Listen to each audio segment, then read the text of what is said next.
کسان چې بهر ملک ته ځي نو اوس په ایئرپورټ باندې د ای آی ماشین چې دی هغه به لګېدلی د هغې په ترو باندې به تاسو سکین کېږئ نو د هغې نه وروسته چې دی تاسو به بهر ملک ته تللی شئ. لکه ستاسو سره چې کم کاغذونه وي نو هغه کاغذونه به د هغې په ترو باندې چې دی سکین کېږي.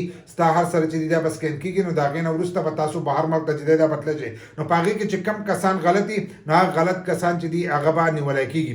ځینې کسان ته کاغذونه بد ښکاري ډاکومنټ چې کم ته تاسو ویلی کېږي په انګلیش باندې زیات کسان چې دا خوشحالوي نو ډاکومنټ چې کم دي نو هغه به ستاسو مکمل چې دي هلته کې به سکین کېږي. د هغې نه وروسته به تاسو تللی شئ. بل دا ستاسو حرکات چې کم دي نو هغه به هم چک کېږي. د هغې سره تاسو به ماشین ته ودرېږئ نو هغه به تاسو چک کوي. نو په 2026 کې چې دی دغه ماشین به لګي په ایئرپورټونو کې نو ستاسو سره چې کم پاسپورټ هغه پاسپورټ په میډیکل څه چې تاسو کړی هغه ټول هر سره چې دی هلته به چک کېږي. که تاسو 2 نمبر کارونه کړي یا دغه شانتې په غلطه طریقه باندې ځئ یا د هغه ځای نه راغلي یا دلته کې د دې طرفه بیا په 2 نمبر ځئ نو د ای آی ماشین چې دی دا به هلته کې لګېدلی د ای آی ماشین د هغې په ترو باندې به ستاسو هر سره چې دی دا به کتلی کېږي.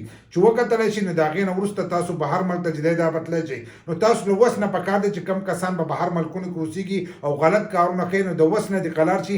داسې نه که دلته رالل نو ټول عمر دپاره چې دی تاسو به بیا په دې ملک کې ناستئ او بهر ملک ته چې دی دا به نه شئ تللی. کم چې خیرات غواړي دغه شانتې یا د نشې دا شیزونه خرڅوي داسې قسمه قسم په غلطو طریقو باندې چې نورو ملکونو ته ځي نو دغه کسان چې کله ډیپورټ شي واپسې دې ملک ته راشي نو د دغې کسانو دپاره دا شی چې دی دا ډېر خطرناک دی ځکه چې دغه به بیا تاسو رانیسي او تاسو به بهر ملک ته چې دی دا به نه پرېږدي. نو حکومت ویلي چې په 2026 کې به موږ دغه شیزونه چې دي دا په ایئرپورټونو کې لګوو او هغه به تاسو سکین کوئ. د هغې نه وروسته چې دی تاسو بهر ملک ته چې دی دا تللی شئ. نو خپل احتیاط چې دی دا لازم کوئ.